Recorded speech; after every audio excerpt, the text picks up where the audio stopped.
Сайн байна уу? Намайг Цэнгэл гэдэг. Би хүүхдтэй ажиллах маш дуртай. Хүүхдүүдэд маш их хайртай. Миний ажлын нэг хэсэг бол хүний амьдралд гарч байгаа сайн сайхан түүхүүдийг бичиж олон нийтэд хуваалцах байдаг. Би ер нь бичих их дуртай. Багасаа бичих их дуртай хүүхдсэн. Тэгэд яагаад багтаа юм бичих дуртай хүүхд болсон бэ гэд бодоод ахаар бага байхад маань ээж маань авч өгдөг байсан. Тэр шин дэвтрүүд хичээлд бэлдээд авч өгч байсан хичээлийн хэрэгслүүдтэй их холбоотой юм шиг санагддаг.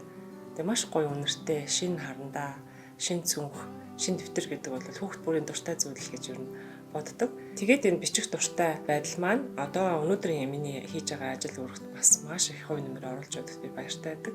Тэг ингээд бодохоор ер нь хүүхдүүдийн одоо хичээлийн хэрэгсэл тэдний маань хэрэгжилж байгаа зүйлс, бага насндаа хэрэгжилж байгаа энэ зүйлс нь маш их тийм мэдрэмжтэй холбоотой, өөрсөнд нь чиглүүлэг болж өгч идэм үү та гэж би боддог. Тийм ч учраас сургууль бэлэн аян жил бүр өөрөө нэгддэг.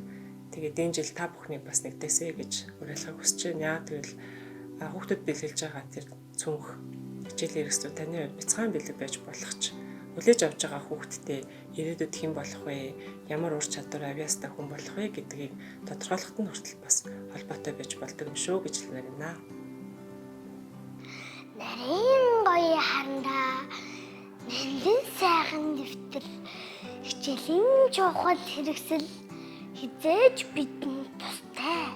Хадаж өмхөж суувал хайртай хандаа минь хагарна.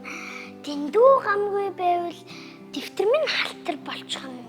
Хандаа дэвтэр байхгүй бол хаана юугаараа бичих юм бэ?